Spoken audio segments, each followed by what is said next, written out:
গড়গাছিয়া শহরের একেবারে প্রান্তের শেষ বাস ডিপো। দিন ফুরিয়ে এসেছে, আকাশের রংটা ধূসর নীল আর একেবারে হালকা শীতের গন্ধ। পুরো জায়গাটা যেন এক অদ্ভুত নীরবতায় ডুবে আছে। দূরে একটা কুকুরের ডাকে গড়িয়ে আসে বাতাস, তারপর আবার নিস্তব্ধতা। দোকানের সামনে ছোট্ট ব্যাটারি আলো জ্বাললো বাপি মিত্র।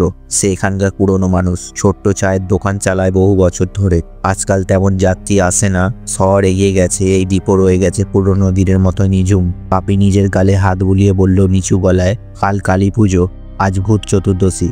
এসব দিনে সন্ধে নামলে কেউ রাস্তায় বেরোয় না। চোখে একটু অস্বস্তি, বাতাস আজ কেমন যেন ভারী মনে হচ্ছে। ঠিক তখনই দোকানের বাঁদিকের পথ দিয়ে এগিয়ে এলো প্রহ্লাদ, মাঝবয়সী এক বাস ড্রাইভার। মিলন শার্ট আর হাতে পুরনো ব্যাগ। ও বাপি, আজও দোকান খুলেছিস রে এই সময়? আজ তো সবাই বাড়ি ঢুকে গেছে। বাপি হেসে বলল, কি করবো দাদা, চা না খেলে তো মনটাই ভালো লাগে না। তার ওপর পুজোর পর থেকে বেচা বিক্রি একদম বন্ধ। প্রহ্লাদ বেঞ্চে বসে বলল, আজ কিন্তু ভূত চতুর্দশী রে ভাই, এই রাতে কেউ বাইরে থাকে না। তুই আজ একটু আগে বন্ধ করে দে। যাই হোক, বাপি বলল, তুমি কোথা থেকে এলে প্রহ্লাদ দা? বাস তো আজ শুনলাম বিগড়েছে। প্রহ্লাদ হালকা হেসে বলল, হ্যাঁ রে, পুকুর পাড়ে দাঁড় করানো আছে, অন্য বাস ড্রাইভার এসে নিয়ে যাবে। আমি ভাবলাম তোর দোকান থেকে এক কাপ চা খাই, তারপর ফিরবো। দোকান থেকে মুখ বাড়িয়ে বাপি তাকালো। দূরে দুটো পুরনো বাস অন্ধকারে দাঁড়িয়ে, একেবারে নিস্তব্ধ।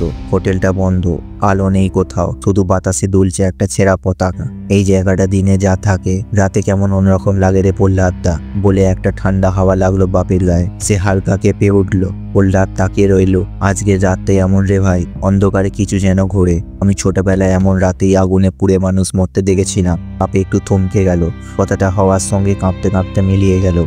হঠাৎ গটর গটর শব্দ করে একটা স্কুটার এসে থামলো দোকানের সামনে। স্কুটারে দুজন, সান্টু আর বাবলা, গড়গাছিয়ার লোকাল ছেলেরা। দুজনের হাতে বড় বড় থলে, মুখে দুষ্টু হাসি। এই যে বাপি, চা দে ভাই, বাজি কিনে এলাম। বাপি অবাক হয়ে বলল, ওরে বাবা, একেবারে বাজির দোকান নিয়ে এসেছিস, সাবধানে থেকো কিন্তু, আজ রাতে এসব আগুনের খেলা ঠিক না।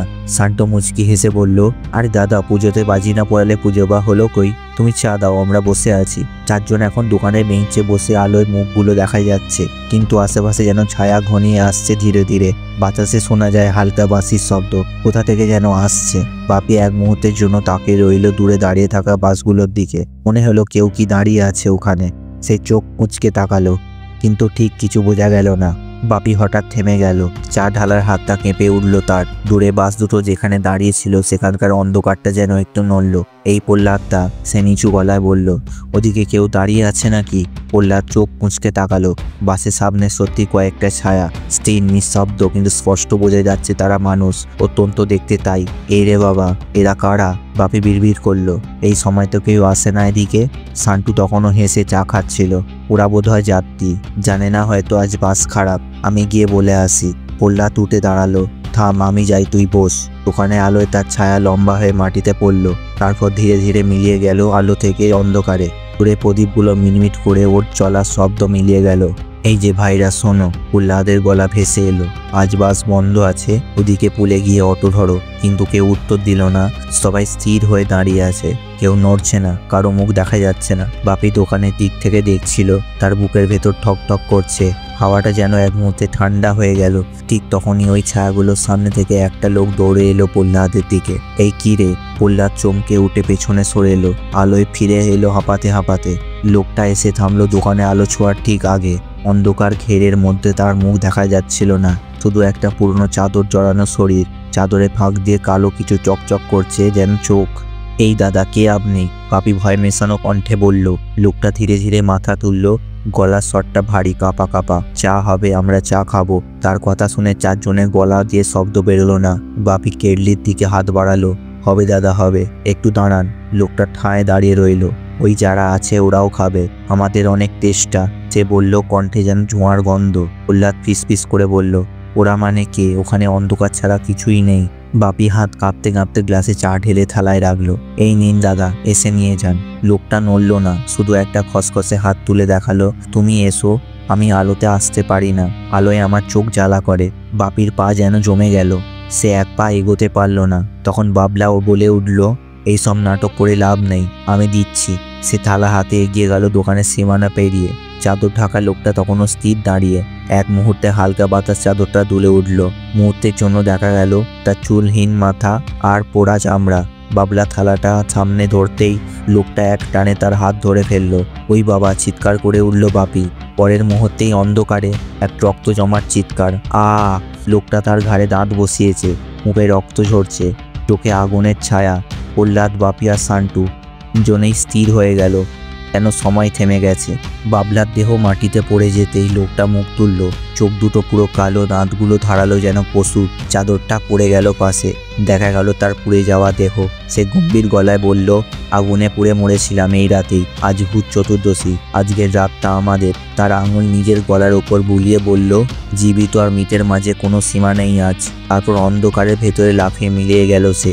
আর দূরে বাসগুলোর পাশে দাঁড়িয়ে থাকা ছায়াগুলো একসঙ্গে নড়ল, ধীরে ধীরে দোকানের দিকে এগোতে শুরু করলো। রাত এখন আরো গভীর। দূরে মাঠে ঝিঝি পোকার ডাকও থেমে গেছে। বাপির দোকানে ব্যাটারি আলো টিম টিম করছে, যেন নিঃশ্বাস নিচ্ছে ধীরে ধীরে। প্রহ্লাদ চায়ের কাপে চুমুক দিতে দিতে বলল, দেখলি বাপি, বাতাসটা কেমন থেমে গেল হঠাৎ? বাপি মাথা তুলতেই দেখলো পাতা নাড়াচাড়া বন্ধ, কুকুরের ডাক থেমে গেছে। পুরো ডিপোটা যেন কারো অপেক্ষায়। সান্টু হাসতে চাইলে কিন্তু মুখে হাসি এলো না, তার গলায় হালকা কাঁপুনি। এইসব রাতে এমন হয় না দাদা, মনে হচ্ছে কেউ হাঁটছে কিন্তু দেখা যায় না। সান্টু বলল, চুপ কর, বাসটার পাশে কিছু নড়ছে মনে হচ্ছে। সবাই তাকালো। দূরের বাস দুটো এখনো একেবারে অন্ধকারে ঢাকা, কিন্তু আলোর ছায়ার ফাঁকে যেন কিছু একটা দাঁড়িয়ে আছে। একটা লম্বা চিকন ছায়া, তারপর আর একটা একটু খাটো। দুটো ছায়া ধীরে ধীরে নড়ছে, যেন বাসের গায়ে হাত উলিয়ে দেখছে। বাপি নিচু গলায় বলল, ওরা কে রে? এর ডিপুতে তো কেউ থাকার কথা না। প্রহ্লাদ চোখ কুঁচকে বলল, তারা আমি গিয়ে দেখি। প্রহ্লাদ ধীরে ধীরে উঠল, টর্চ জ্বালালো। হাওয়া কেমন কুয়াশা হয়ে উঠেছে এখন। আলো পড়তেই দেখা গেল ধুলো উঠছে বাতাসে। সে হাঁটতে লাগলো বাসের দিকে। চায়ের দোকানে আলো এখন অনেক দূর মনে হচ্ছে। এই কে ওখানে? তার গলার আওয়াজ কেঁপে উঠল, কিন্তু কোনো উত্তর নেই। টর্চের আলো পড়ল বাসের সামনে। গ্লাসের ভিতর থেকে যেন কেউ তাকিয়ে আছে। চোখ দুটো জল করছে, ধোয়ার মতো স্পষ্ট মুখ। তারপর হঠাৎ করে আলো নিভে গেল। বাপি চমকে উঠে চিৎকার করলো, প্রহ্লাদ দা! দোকানে সবাই দৌড়াতে গেল। ঠিক তখনই একটা তীব্র শব্দ, ঠাস, যেন বাসের দরজা জোরে বন্ধ হয়ে গেল। সবাই থমকে দাঁড়ালো। প্রহ্লাদের টর্চ মাটিতে পড়ে কাঁপছে, আলোটা দুলছে, কিন্তু প্রহ্লাদ দা কোথাও নেই। নিস্তব্ধতা আরো নেমে এলো। সান্টু হাঁপাতে হাঁপাতে বলল, সে গেল কোথায়? এই তো সামনেই গেল। তখনই বাসের ভিতর থেকে হালকা আওয়াজ এলো, চা, আর এক কাপ চা। সবাই জমে গেল। ওটা প্রহ্লাদের গলা, কিন্তু শব্দটা ভেতর থেকে গর্জে গর্জে বিকৃত হয়ে বেরোচ্ছে। বাপির চোখ বড় বড় হয়ে গেল। ওটা প্রহ্লাদদা নয় রে। বাতাসে একটা পুড়ে যাওয়া গন্ধ ভাসছে এখন, জ্বলন্ত রবারের গন্ধ, পুরনো বাসের টায়ারের মতো। বাতাস কেমন ভারী হয়ে গেছে। চায়ের দোকানে আলো নিভে যাচ্ছে বারবার। ব্যাটারি শ্বাস নিচ্ছে কষ্টে। বাপি, সান্টু ধীরে ধীরে এগোচ্ছে বাসের দিকে। তিনজনের হাত কাঁপছে, কিন্তু ফিরে যাওয়ার সাহস নেই। বাপি কাঁপা গলায় বলল, দেখিস, দরজাটা বন্ধ ছিল, এখন আবার একটু ফাঁক হয়ে গেছে। সান্টু ফিস করে বলল, ওই গন্ধটা পাচ্ছিস? ওরা কিছু একটা। দরজার ফাঁক দিয়ে কালো ধোঁয়া বেরোচ্ছে, তার সঙ্গে একটা অদ্ভুত গরম বাতাস, যেন বাসের ভেতরে এখন আগুন জ্বলছে, কিন্তু বাইরে থেকে দেখা যাচ্ছে না। বাপি টর্চ জ্বালিয়ে বাসের ভেতরে তাকালো। সিটগুলো ছাই হয়ে গেছে অর্ধেক, জানালার কাঁচ বলেছে যেন। আর ছাদের দিক থেকে ধোঁয়া নেমে আসছে ধীরে ধীরে। ঠিক মাঝখানে একটা ছায়া বসে আছে, পিঠ ঘুরিয়ে, নিস্তব্ধ, চুলগুলো পোড়া, কিন্তু নড়ছে বাতাসে। সান্টু ফিস করে বলল, ওটা প্রহ্লাদ দা?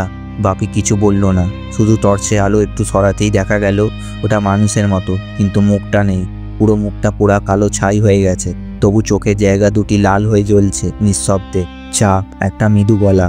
বাপি এক পা পেছোতে গেল, কিন্তু ঠিক তখনই সেই ছায়াটা মুখ ঘুরিয়ে তাকালো। তার মুখে মাংস নেই, শুধু গলিত ত্বক আর পোড়া দাঁতের ফাঁক দিয়ে একটা বিকট হাসি। চা, আর এক কাপ চা। বাসের জানালা হঠাৎ খুলে গেল। ভেতর থেকে গরম বাতাসের ঝাপটা এসে লাগলো তাদের মুখে। সবাই একসঙ্গে চিৎকার করে পেছনে সরে গেল। হঠাৎ বাসের ভেতর থেকে আগুনের ফুলকি ছিটকে উঠল। সান্টুর জামায় আগুন লেগে গেল। সে চেঁচিয়ে উঠল, বাঁচাও, কেউ বাঁচাও। বাপি মাটিতে গড়িয়ে আগুন নেভালো। তারপর তাকাতেই দেখলো বাসের ভেতরটা এখন আগুনে ভরে গেছে, আর সেই পোড়া মুখটা জানলার পাশে দাঁড়িয়ে তাকিয়ে আছে তাদের দিকে। তার ঠোঁট নড়ছে ধীরে ধীরে। আমি ফিরেছি। তারপর এক মুহূর্তে আগুন নেভে গেল, ধোঁয়া মিলিয়ে গেল। বাসটা দাঁড়িয়ে আছে একেবারে নীরব, যেন কিছুই ঘটেনি। শুধু প্রহ্লাদের টর্চটা মাটিতে পড়ে আছে, আর বাতাসে ভেসে আসছে সেই একই গন্ধ, জ্বলন্ত রবার আর মানুষের মাংসের। বাপি হাঁপাতে হাঁপাতে দোকানের দিকে ফিরল। তার মুখে কেবল একটা কথা, ওটা ফিরে এসেছে। সান্টু বলল, কে ফিরেছে দাদা? বাপি ধীরে ধীরে বলল, 5 বছর আগে এই ডিপোতেই আগুন লেগেছিল। একটা বাস পুড়ে গিয়েছিল পুরোটাই। চালকটা মরে গিয়েছিল বাসের ভেতরে। ওলাদিন আমি ছিল তার। সবাই স্থির হয়ে গেল। দূরে আকাশে আবার কুকুর ডেকে উঠল। তারপর হাওয়া বয়ে গেল ঠান্ডা ছোঁয়ায়। কেউ যেন নিঃশব্দে পাশ দিয়ে চলে গেল। ডিপোর চারপাশ আবার নীরব। ব্যাটারি আলোটা ঝিমঝিম করছে। বাতাসে হালকা কুয়াশার গন্ধ। বাপি দোকানের মধ্যে দাঁড়িয়ে চুপচাপ শ্বাস নিচ্ছে। আজ রাতে কারো পাশে ওটা ঠিক নয়, সে নিজের মতো বলল। শান্তু কেঁপে উঠল। বাপি পাশে বসে চোখ মেলে তাকাচ্ছে। হঠাৎ দূরে অন্ধকার থেকে ধোঁয়া উঠে এলো। 2 পুরনো বাস ধীরে ধীরে ঘুরতে শুরু করলো, যেন কারো অদৃশ্য হাত তাদের ঠেলে দিচ্ছে। প্রহ্লাদ কণ্ঠ কমিয়ে বলল, বাপিদা দেখিস না, তারা আবার চলছে। এই রাতে কেউ স্বাভাবিকভাবে চলে না। চুপচাপ স্থির হয়ে থাকা ছায়াগুলো ছোট লম্বা অদ্ভুত বিকৃত। ধীরে ধীরে দোকানে আলো ঘিরে আসছে। হালকা ঝনঝন শব্দ, কাঁপা কণ্ঠ, চা চা, ফিসফিস আওয়াজ, যেন বহু কণ্ঠ একসাথে বলা হচ্ছে। শান্তু চিৎকার করতে চাইলো, কিন্তু গলা আটকে গেল। বাপি ব্যাটারি আলো ধরেই এগোলো। তাকে দেখলো। ছায়ারা দোকানের প্রবেশ পথে এসে দাঁড়ালো। সবাই এক অদ্ভুত ভঙ্গিতে দাঁড়িয়ে, যেন প্রাণহীন কিন্তু সজীব। বাপি দুটো চায়ের কেটলি নিল, আগুন জ্বালালো। আলো জ্বালো। প্রহ্লাদ রকেটবাজি তুলে ধরলো। শান্তু দুটো ব্যাগ থেকে পটাকা বের করলো, চিৎকার করে আগুনের কুণ্ডল সাজালো। আগুন, আলো, ধোঁয়া সব মিলিয়ে এক বিশাল আওয়াজ ঝাপটানো শিখা। ছায়াগুলো চিৎকার করে দৌড়াতে লাগলো। কিছু কিছু প্রেত আগুনের ছিটকে বাতাসে মিলিয়ে গেল। কিছু ভয়ে সরাসরি দূরে পালালো। বাপি ধীরে ধীরে বুঝলো, আগুন আর আলোতেই তারা ভয় পায়। 3 জন একসাথে লড়ছে। ছোট্ট দোকানের সামনে খালি জায়গায় এখন ছোট্ট ক্ষেত। প্রায় মিনিট 5-এর মধ্যে সব ধোঁয়া ধীরে ধীরে মিলিয়ে গেল। দোকানের সামনে ফিরে এলো নিস্তব্ধতা। ছায়াগুলো আর নেই, শুধু বাতাসে ঝিঁঝি পোকার ডাক, দূরে শহরের হালকা শব্দ আর চায়ের গরম গন্ধ। বাপি কাঁপা গলায় বলল, এবার তারা চলে গেছে। আজকে রাতের জন্য বাঁচল। সত্যি ভূত চতুর্দশী। প্রহ্লাদ মাথা নত করে বলল, হ্যাঁ, আর আগামীকাল থেকে কারো বাসে রাতে এই রাইডে চড়ে যাওয়া যাবে না। শান্তু আর প্রহ্লাদ একে অপরকে দেখলো। বাপিদা, আজ রাতটা তোমার দোকানে কাটাই, ঠিক আছে? বাপি মাথা নেড়ে সম্মতি দিল। ব্যাটারি আলো জ্বলে আছে। চায়ের গ্লাসে অল্প ধোঁয়া উঠছে।